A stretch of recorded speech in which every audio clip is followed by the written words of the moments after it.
The Spiral, Chapter 14. The Village.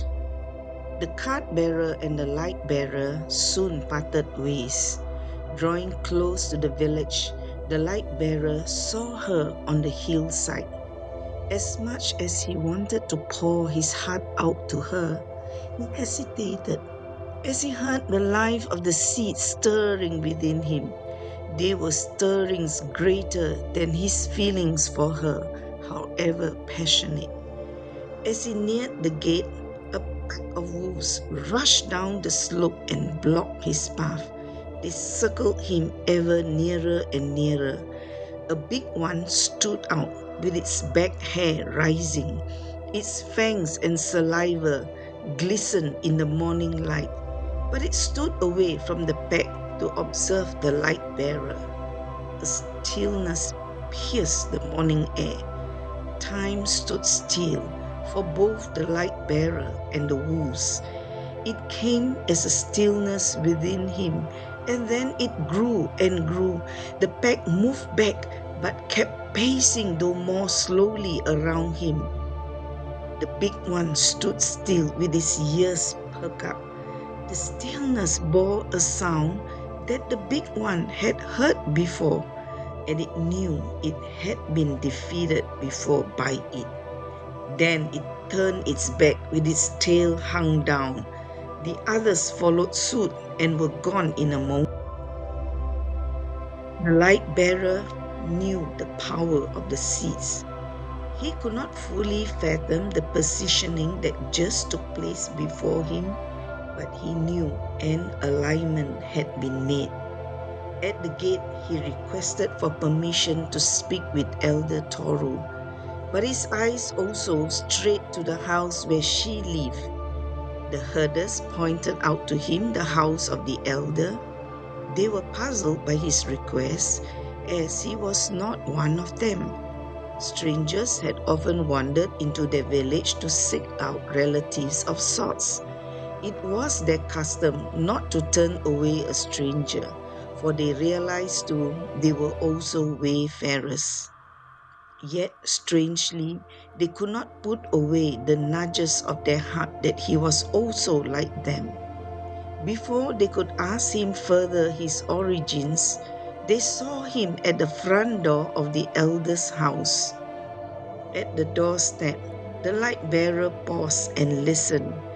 Just as he was about to knock, the door opened. Elder Toro welcomed him and showed him his room. The elder had been waiting for him, and so the family had prepared a feast and a time for him to speak. Feeling amazed, the light bearer quietly thanked the giver of seeds. Just before he could step over the lower door, a herder came running and nearly banged into him, if not for a hand that steadied him. Soaking in sweat and the smells of sheep and goats was Bata, the wolf slayer, who wanted to let Elder Toro know about the new babies and also the unease he had when the baying began. However, he was soon arrested by the sight of the light bearer and wondered where he had seen him. He hugged him nonetheless and bade him welcome with a village greeting of, "Let my bread and drink be yours as well," with one palm uplifted to the sky and then downwards with palm facing inwards to his heart. So did likewise the light bearer, as he had been to such villages before, and he understood the ancient significance of the gesture. But in the heart of the light bearer, the gesture brought a knot of pain to him. It had taken him many moments at the tower of waiting before the pain was reduced to a knot. This pain stayed in the unwillingness of his heart to let it go. The memory it brought was stifled as Elder Toro was motioning to them to step into the house. A feast was waiting, and the other members were all waiting in proper attire for the guests. Just as the light bearer caught the mouth salivating smells of spices, mixed with wood-burnt meat of animals freshly killed, an all new song arose from a corner of the spacious dining room. Joy and merriment broke out. Those who could dance occupied the main space, while those who could skip a step or two lined up along the walls. Some children were already pinching red fruits piled in a bowl on the table's edge. Taller ones just leaned over to snatch a rib or thigh. Elder Toro began with a song to the veiled one. Soon, minor chords of various degrees intertwined with one another, and the rich sweetness of the song filled the people, the food, the room, and it went round and round the room, and with each round it swelled higher and higher. It ended with the greeting of the village. It was time to eat. Bata wanted to speak to Elder Toro first, but he was stilled by the moment and captivated by the song. The song shifted him to the time he saw Ira laughing at his foolishness in the kitchen. Yes, there was something else he had to do after the night of slaying the wolf. Yet there was this aura about the light bearer that released both happiness and unease. A debate was set up in his mind as to which should be done first. The curse of inferiority had always made him want to excel above other herders. Natural skills were not enough. He must always be better. Some made use of this weakness and called it strength. They slacked on their part, knowing he would take it up. They just knew how to make him volunteer for night shifts. Often he sensed the silent taunts of his fellow herders who could do nothing.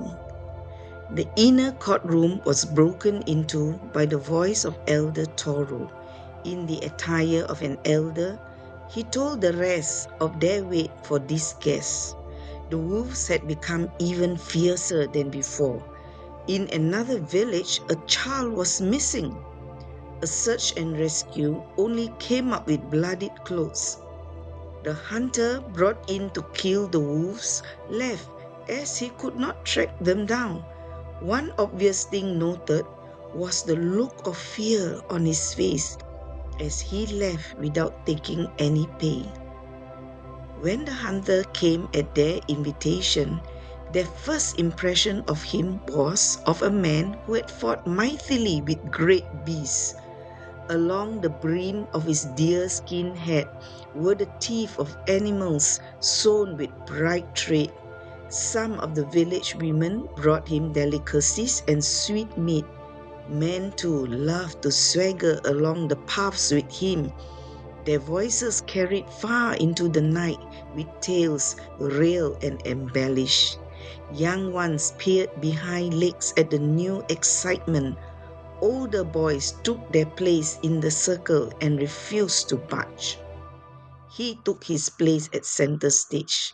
A true teacher and a showman, he revealed how to lure the wolf into a trap. The victim must be fat but not weak. Weak ones only lured the old and young ones. So one night, the villagers offered the right one and he laid his trap. Only the shadows of an agitated sheep tied to a bush were seen. Close by was the trap. They heard its bleating and the rustling of the branches. They felt a strangeness in the air and sniffed a putrid smell. The smell of fresh blood as the bleating became anguished cries. With his rifle all ready to shoot, the hunter rushed to it.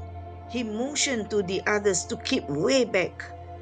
There, out of the darkness, was that putrid smell mingled with fresh blood.